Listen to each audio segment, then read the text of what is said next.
Hi friends, ನಾನು ನಿಮಗೆ ಇವತ್ತು ಪಾಲಕ್ ಸೊಪ್ಪು ಸಾಂಬಾರು ಯಾವ ರೀತಿ ಮಾಡೋದಂತ ಹೇಳ್ಕೊಡ್ತಾ ಇದ್ದೀನಿ. ನೋಡಿ, ಇಲ್ಲಿ ಒಂದು ಬೌಲ್ನಲ್ಲಿ ನಾನು ಪಾಲಕ್ ಸೊಪ್ಪನ್ನು ವಾಶ್ ಮಾಡಿ ಸಣ್ಣದಾಗಿ ಹೆಚ್ಚಿಟ್ಕೊಂಡಿದ್ದೀನಿ. ನೋಡ್ತಿದ್ದೀರಲ್ಲ, ಈ ಥರ ಹೆಚ್ಚಿಟ್ಕೊಂಡಿದ್ದೀನಿ.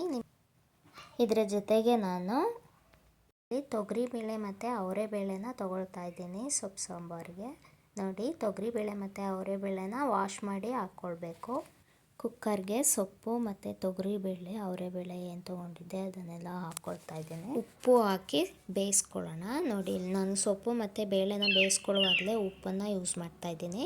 ನೀರು ನಿಮಗೆ ಎಷ್ಟು ಸಾಂಬಾರು ಮಾಡ್ಕೊಳ್ತೀರೋ ಇದ್ರ ಮೇಲೆ ನೀರನ್ನು ಹಾಕ್ಕೊಳ್ಬೇಕಾಗುತ್ತೆ. ನೋಡಿ, ಇಲ್ಲಿ ನಾನು ಇಷ್ಟು ನೀರನ್ನು ಹಾಕ್ಕೊಂಡಿದ್ದೀನಿ. ಅದು ವಿಷಲ್ಗೆ ಹೋಗೋ ಅಷ್ಟರಲ್ಲಿ ಸಾಂಬಾರಿಗೆ ಖಾರ ರುಬ್ಕೊಳ್ಳೋಣ ಫ್ರೆಂಡ್ಸ್. ನೋಡಿ, ಇಲ್ಲಿ ಮಿಕ್ಸಿ ಜಾರ್ಗೆ ಕಾಯಿ ತುರಿ, ಕೊತ್ತಂಬರಿ ಸೊಪ್ಪು, ಒಂದು ಅರ್ಧದಷ್ಟು ಈರುಳ್ಳಿಯನ್ನು ಕಟ್ ಮಾಡ್ಕೊಂಡು ತೊಗೊಂಡಿದ್ದೀನಿ. ಖಾರಕ್ಕೆ 2 ಸ್ಪೂನು ಖಾರದ ಪುಡಿಯನ್ನು ಹಾಕ್ಕೊಳ್ತಾ ಇದ್ದೀನಿ. ಇದನ್ನು ಈಗ ಪೇಸ್ಟ್ ಮಾಡ್ಕೊಳ್ಳೋಣ ಫಸ್ಟು. ನೋಡಿ, ಇಲ್ಲಿ ಪೇಸ್ಟ್ ಆಗಿದೆ ಫ್ರೆಂಡ್. ಈಗ ಒಗ್ಗರಣೆಗೆ ಹಾಕ್ಕೊಳ್ಳೋಣ.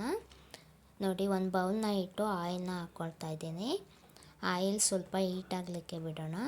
ಆಯಿಲ್ ಹೀಟ್ ಆಗ್ತಾಯಿದೆ. ನೋಡಿ, ಈಗ ಜೀರಿಗೆ ಹಾಕ್ಕೊಳ್ತಾ ಇದ್ದೀನಿ. ಆನಂತರ ಸ್ವಲ್ಪ ಸಾಸಿವೆ ಹಾಕ್ಕೊಳ್ಳೋಣ. ಕರಿಬೇವಿನ ಸೊಪ್ಪು 5ರಿಂದ 6 ಆನಂತರ ಈರುಳ್ಳಿಯನ್ನು ಹಾಕ್ಕೊಂಡು ಫ್ರೈ ಮಾಡ್ಕೊಳ್ಳೋಣ. ಈರುಳ್ಳಿ ಫ್ರೈ ಆದ ನಂತರ ಇದಕ್ಕೆ ಟೊಮೆಟೊ ಹಾಕ್ಕೊಳ್ಳೋಣ. ನಾನಿಲ್ಲಿ 2 ಟೊಮೆಟೊ ಮಾತ್ರ ತೊಗೊಂಡಿದ್ದೀನಿ. ನೀವು ಹುಳಿಗೆ ಎಷ್ಟು ಬೇಕೋ ಆ ರೀತಿಯಲ್ಲಿ ನೀವು ಟೊಮೆಟೊನ ಯೂಸ್ ಮಾಡ್ಕೋಬೋದು. ನೋಡಿ, ಇಲ್ಲಿ ಖಾರ ಎಲ್ಲ ರುಬ್ಕೊಂಡಿದ್ದೆ ಅಲ್ವಾ, ಅದನ್ನು ಹಾಕ್ಕೊಂಡು ಮಿಕ್ಸ್ ಮಾಡ್ಕೊಳ್ತಾ ಇದ್ದೀನಿ. ಇಲ್ಲಿ ನೋಡಿ, ಬೇಳೆ ಮತ್ತು ಸೊಪ್ಪನ್ನು ಹಾಕಿದ್ದೆ ಅಲ್ವಾ, ಅದು ವಿಷಲ್ ಆಗಿದೆ. ನೋಡಿ, ಸ್ಮ್ಯಾಶ್ ಮಾಡ್ಕೊಳ್ತಾ ಇದ್ದೀನಿ. ಇದನ್ನು ಚೆನ್ನಾಗಿ ಮಿಕ್ಸ್ ಮಾಡಿಕೊಂಡು ಆನಂತರ ನಾನು ಏನು ಒಗ್ಗರಣೆಗೆ ಹಾಕ್ಕೊಂಡಿದ್ದೆ ಅದಕ್ಕೆ ಹಾಕಿ ಸೇರಿಸ್ಕೊಳ್ಳೋಣ. ನೋಡಿ ಫ್ರೆಂಡ್ಸ್, ಹಾಕಿದ್ದೀನಿ. ಒಗ್ಗರಣೆಗೆ ಹಾಕಿ ಮಿಕ್ಸ್ ಮಾಡ್ಕೊಂಡಿದ್ದೀನಿ. ನೋಡ್ತಿದ್ದೀರಲ್ಲ ಎಷ್ಟು ಚೆನ್ನಾಗಿ ಕಾಣಿಸ್ತಿದೆ ಅಂತ. ಇದನ್ನು ಸ್ವಲ್ಪ ಕುದಿಲಿಕ್ಕೆ ಬಿಡೋಣ ಫ್ರೆಂಡ್ಸ್. ನೀವು ಕೂಡ ಒಂದು ಸಲ ಟ್ರೈ ಮಾಡಿ ಫ್ರೆಂಡ್ಸ್. ಸೊಪ್ಪು ಸಾರಿಗೆ ಈ ಪಾಲಕ್ ಸೊಪ್ಪು ರುಚಿ ಚೆನ್ನಾಗಿರುತ್ತೆ. ನೋಡಿ, ಒಂದು ಸಲ ಟ್ರೈ ಮಾಡಿ. ಈಗ ನಾನು ಇದನ್ನು ಕುದಿಲಿಕ್ಕೆ ಬಿಡ್ತಾ ಇದ್ದೀನಿ.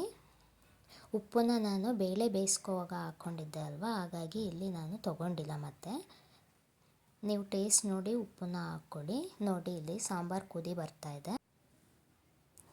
ಈಗ ಸಾಂಬಾರು ರೆಡಿಯಾಗಿದೆ ಫ್ರೆಂಡ್ಸ್. ನೀವು ಕೂಡ ಒಂದು ಸಲ ಟ್ರೈ ಮಾಡಿ. Thank you.